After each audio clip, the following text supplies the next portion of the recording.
پھر اس نے دیکھا کہ ایک پہاڑی پر بارش ہوئی، وہ بادل وہاں برسا، پھر نالیوں سے ہوتا ہوا پانی ایک طرف چلا۔ تو جس نے آواز سنی تھی، حضور بیان کر رہے ہیں، وہ بھی پیچھے پیچھے چلا کہ پانی کدھر جا رہا ہے۔ اس نے جا کے دیکھا کہ ایک مقام پہ ایک باغ کو وہ پانی لگ رہا ہے اور ایک آدمی وہ پانی لگا رہا ہے۔ اس نے اس سے پوچھا تیرا نام کیا ہے؟ اس نے کہا کیوں؟ کہنے لگا بتا نا۔ اس نے نام بتایا تو کہنے لگا یہی تو وہ نام ہے جو میں نے بادلوں کے اندر سے سنا ہے کہ فلاں کے کھیت کو پانی دے دو۔ اس نے کہا یار تو کیا عمل کرتا ہے کہ اسپیشل تیرے لیے بارش برسے؟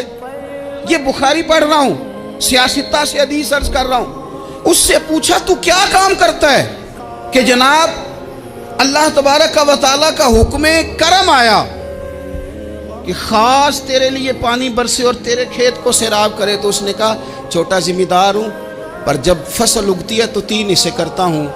ایک حصہ اپنے بال بچوں پہ، بہن بھائیوں پہ خرچ کرتا ہوں، ایک حصہ پورا، اور ایک حصہ دوبارہ کاشتکاری پہ لگاتا ہوں، اور تیسرا حصہ خالص میں نے مسکینوں، یتیموں اور غریبوں کے لیے رکھا ہوا۔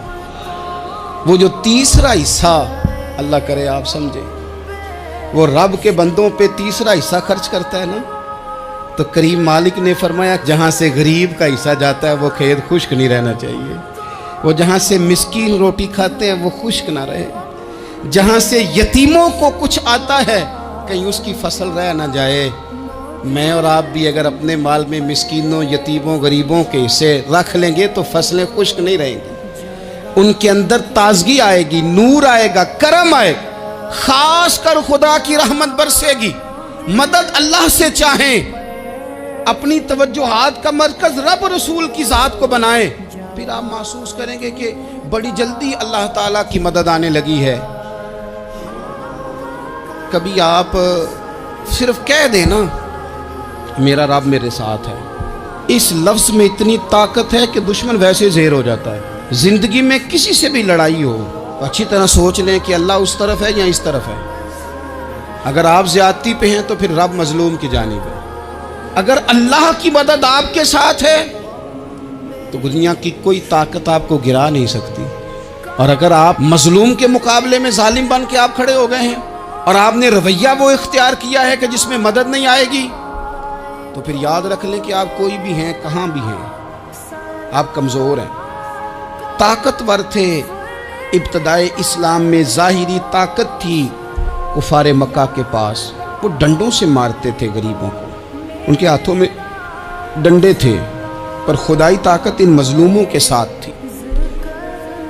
صاحب زرقانی نے لکھا ہے، حضرت زنیرہ رضی اللہ تعالیٰ عنہ ایک لونڈی ہے، غریب ہے، ماڑے دا کی کام محمد نس جانا یا رونا، غریب سادی بی بی اور لونڈی کنیزہ، ایک مشرک کی کنیزہ تھی، انہوں نے کلمہ پڑھ لیا، وہ ڈنڈوں سے مارتا، دروں سے مارتا، تکلیف دیتا۔ حضرت زنیرہ رضی اللہ تعالیٰ عنہ کو اتنا مارا، اتنا مارا۔ اب آپ ایک اور پہلو پر بھی غور کریں، مار بھی پڑ رہی ہے پر خدا ادھر ہی ہے، اللہ کی مدد ادھر ہی ہے۔ رب کہتا ہے کہ پہلے تو صبر کرنا، ان اللہ مع الصابرین، تو صبر کرے گا تو پھر رب کی معیت ملے گی، ذرا ٹھہرنا، تو تھوڑا ڈٹنا۔ ان الذین قالوا ربنا اللہ ثم استقاموا تتنزل علیہم الملائکہ، تو کہے اللہ میرا رب ہے، پھر تو پہلے ڈٹ، پہلے تو نے ڈٹنا ہے۔ ثم استقاموا، جو ڈٹ گیا، تتنزل علیہم الملائکہ، ڈٹنے والے کے لیے مدد آتی، پہلے تھوڑا ٹھہرنا پڑتا ہے، پہلے تھوڑا صبر کرنا پڑتا ہے، حوصلہ کرنا پڑتا، اس کے بعد مدد آتی۔ مار پڑ رہی ہے، مارا جا رہا ہے حضرت زنیرہ کو، ان کا مالک جو ہے ظاہری آقا وہ مار رہا ہے، یہ کنیزہ ہے، اتنا مارا اتنا مارا، ان کی بینائی چلی گئی، نظر آنا بند ہو گیا۔ ابو جہل آیا اور کہنے لگا زنیرہ دیکھا نا ہمارے بت تیری آنکھیں لے گئے، معاذ اللہ، لات و منات ہمارے بتوں نے تجھے اندھا کر دیا۔ اب ایسا نہیں ہے کہ بی بی روتی جا رہی ہے، روتی جا رہی ہے، مایوسی مایوسی، معاذ اللہ، پریشانی، غریبی بڑی ہے، پوچھنے والا کوئی نہیں، یہ باتیں نہیں۔ کیا جملے ہیں خاتون کے، کیا لفظ ہیں۔ ابو جال نے تنزیہ کہا، معاذ اللہ، کہنے لگا دیکھا نا ہمارے بتوں نے تجھے اندھا کر دیا۔ تو جناب زنیرہ آنکھوں کی بینائی گئی ہے، رات کو گئی ہے، دکھ ابھی تازہ ہے، لیکن اللہ پہ جو توکل ہے، اپنے مالک سے جو رشتہ ہے وہ اتنا مضبوط ہے، اتنا طاقتور ہے، اس میں اتنی گہرائی ہے کہ حضرت زنیرہ بول کے نا اتنی قوت سے بولی، اتنی طاقت سے بولی کہ پورے کفر پر لرزہ طاری ہو گیا۔ فرمانے لگی تمہارے بتوں کی کیا اوقات ہے کہ وہ میری بینائی لے جائیں، یہ میری رب کی حکمت کا تقاضا ہے۔ جب تک اس نے چاہا زنیرہ دیکھتی رہی، اور جب اس نے چاہا زنیرہ کی آنکھوں کی بینائی چلی گئی، اور اگر وہ چاہے گا نا تو بینائی واپس بھی کر دے گا۔ اگر ہو ذوق یقین پیدا تو کٹ جاتی ہیں زنجیریں، اگر وہ چاہے گا تو بینائی آ بھی جائے گی۔ حضرت زنیرہ نے رات کو یہ لفظ کہے، ابو جہل اور سارے کفار ڈر کے سن کے چلے گئے، آپ اطمینان سے آ کے بستر پہ سوئی۔ جب سویرے اٹھی تو اللہ نے آنکھوں کی روشنی واپس کر دی تھی۔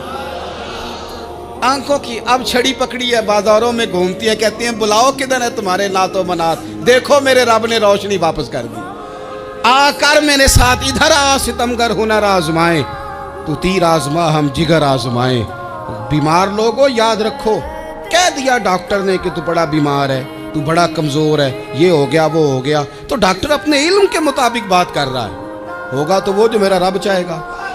کمزور ہو جانا، پریشان ہو جانا، تکلیف میں آ جانا، پتہ نہیں بات ہو گئی ہے تو جانے کیا ہو جائے گا۔ اپنی زندگی کے اندر اپنے رب سے رشتہ مضبوط کریں، رسول کائنات سے رشتہ مضبوط کریں، اللہ والوں سے رشتہ مضبوط کریں۔ حضرت زنیرہ نے پیغام دیا کہ زندگی میں جو جینا چاہتے ہیں تو وہ رب کا نام لے کے جی سکتے ہیں، جو اپنی زندگی میں خوشیاں دیکھنا چاہتے ہیں تو رسول اللہ کے نام پر خوشیاں دیکھی جا سکتی ہیں۔ توکل کی بنیاد پر بندہ خوشیاں لے سکتا ہے، اور اگر انسان میں توکل نہیں ہے تو پھر وہ اس کالے جادو سے بھی ڈر رہا ہے، وہ نیلے سے بھی ڈر رہا ہے، وہ پیلے سے بھی ڈر رہا ہے، وہ فلانے سے بھی ڈر رہا ہے، وہ میرے خلاف فلانا رشتہ دار سازش کر رہا ہے تو ڈر رہا ہے، فلانا میرے بارے میں یہ کر رہا ہے تو ڈر رہا ہے، وہ پتہ نہیں دنیا ادھر ہو جائے گی تو کیا ہو جائے گا، اٹھ باندھ کمر کیوں ڈرتا ہے، پھر دیکھ خدا کیا کرتا ہے۔ تو اس ساری گفتگو کا نچوڑ آپ کو یہ عرض کیا ہے، سب سے پہلے تو یہ کہ میدانوں میں مدد بھی اللہ کی، رزق میں مدد بھی اللہ کی، فصلیں خشک ہوں تو مدد پھر بھی اللہ کرے، تو پھر ساری مدد، اور اگر انسان بیمار ہو تو پھر بھی مدد اللہ کی۔ تو اپنے اللہ کی جانب توجہ کو بڑھائیں، آپ اللہ سے مدد کے سوالی بنیں۔ ترمذی کی ایک حدیث ہے، میں آپ کو زندگی کا تجربہ بتاتا ہوں کہ جب میں بڑا پریشان ہوتا ہوں تو یہ والی روایت کھول لیتا ہوں، مزہ دیتی ہے۔ میرے نبی پاک علیہ السلام نے فرمایا اپنے دکھ سیٹھوں نوابوں کو نہ کہنا، مالداروں کا نہ کہنا، ورنہ اللہ تمہیں کبھی غنی نہیں کرے گا۔ فرمایا اپنے دکھ اپنے رب کی بارگاہ میں عرض کرنا، جلدی کرے یا دیر سے کرے اللہ تمہیں لوگوں سے بے نیاز کر دے گا۔